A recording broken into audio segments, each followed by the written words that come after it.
Lions TV, this is a special VT, very simply entitled Neil Harris. I did not get a chance to do my post-match analysis from Sheffield United due to me working all day yesterday, and my Twitter feed was going off 10 to the dozen, people saying Harris in, people saying Harris out. So I just want to have my say on proceedings and what I think is going on.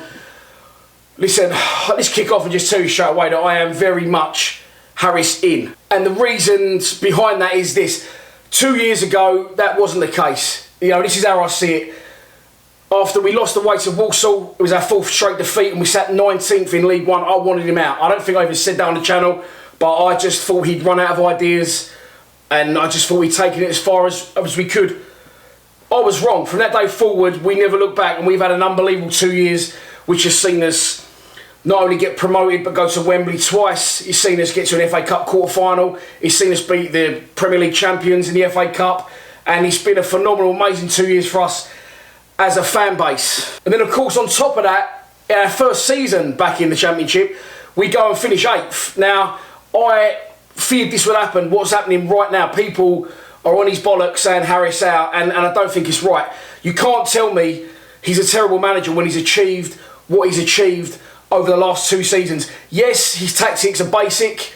The way we play isn't pretty, but when it works, you don't hear a peep out of anyone. Now we're struggling to get results. People are on his bollocks bad, and I don't think, really don't think that it's warranted. I'll try and back that theory up. Whether you like the way he plays or not, whether you agree with his formations, whether you agree with his team selections, and with that I mean playing players that he seems to favour.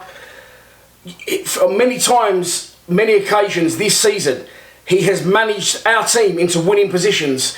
I mean, listen, the stats don't lie. Look at that just on the screen now. We have lost so many games this season from winning positions, from late goals, from sort of the 75th minute onwards predominantly, but he has managed our team to get into winning positions. Listen, it's never going to be pretty. We're never going to play like Barcelona. You're never going to hear all A's ringing round the den. It wouldn't be right in many ways.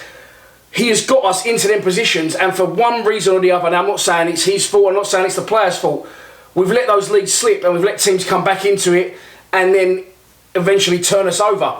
So I don't think you can say that it isn't working. We are getting there and we're getting ourselves into positions, but we can't see these positions out. Why is that?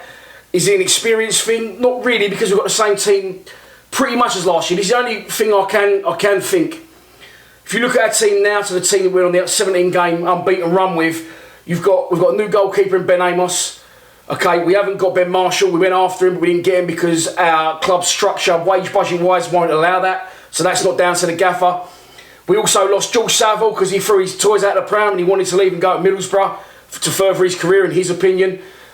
Nothing the gaffer can do about that. And also, let's not forget the biggest loss of all, and when this shitstorm pretty much started, is when our club player of the year, Sean Hutchinson, along with Lee Gregory, in my opinion, the best 2 players at the football club, has been injured. And that's why our defence has gone to shit, because Sean Hutchinson is the absolute governor, by the way. So in Harris's defence, again, there's 4 things there, you know. All right, he didn't have to bring Amos in, but let's all agree, I think he needed to. Marshall, he went for, but didn't get, nothing to do with him. Hutchinson injured, can't odds that. And then George Saville wanted to leave the club. Now, in their replacements, the 3 replacements, Yuri Skalak's come in, Tom Brashaw's come in, and Ryan Leonard's come in. Now, all big money signings, big money in the structure of Millwall Football Club. Now, they've come into a losing side, and it's very hard to embed new players in to a new club, to a new team when you're losing. We could have done one in pre-season, but obviously that couldn't be helped. That wasn't the case. We didn't get the players we wanted, so we've done transfer dealings late, and it's going to take time for the players to bed in. Now, I've said it before, I say it again, I'm very much Harris in. Having said that, I can understand people's frustrations, and I really think now the time for change is upon us. And I don't mean the manager, I mean we need to have a serious think over this international break, the way we play, the formations we use, and the players we're using, because this is testing times for us now, and this will only make us stronger. And as I said to a few people, you know, it's all good backing the club and supporting the club when we're in these FA Cup quarterfinals, when we're at Wembley, our second home, time after time after time. That's great, we all want to follow it in.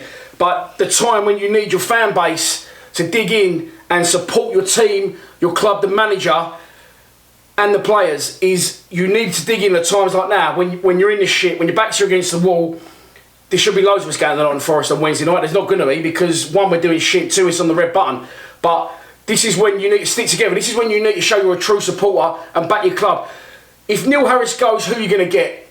Let's just remind everyone we had Ian Holloway and Steve Lomas in before him. We've got to stick together. We've got to get through this. But the manager does need to help himself and start playing these players that he's paid money for and bedding them into a system that's probably going to suit a lot more players at the football club than it will others, i.e. Steve Morrison. Okay, we played a direct ball. Maybe if we get Morrison out of the team now, all respect to our club legend, maybe it's time for him to step aside. We bring in Scallett, we bring in Bradshaw because we paid the money for him, and we try and play more football. You know, the problems are there for us all to see, but Harris leaving the club, getting dingers, for me that is not the answer. So that's your lot for this. Harris in VT. I just wanted to have my say on it really because all the stuff on Twitter. Listen, and everyone's entitled to their opinion. That's what football is. That's why we go to football. That's why the game lasts 90 minutes and you've got to listen to pricks like Carragher for 2 hours before and 2 hours after. We all like to analyse the game. I've said this before and I'll say it again. Lions TV is a fan channel for Millwall fans. It's not just me on it. The people you see I interview every week, you think they're my mates, they're not. They're people who just walk past and I've met and I am now friends with Danny is because I'm a likeable guy, believe it or not. So if you want your say on anything, Harris in, Harris out, you agree with me, you don't, a player coming in or out, the team doing the business, the team not doing the business, all you've got to do is get in a well-lit room, turn your camera sideways and record it, send it to me. If it's any good, I'll stick it on the channel, simple as that. I hope to see you at Notts Forest on Wednesday. I'm sure I'll see you at Aston Villa Saturday. Please subscribe to Lions TV. Come on, you Lions.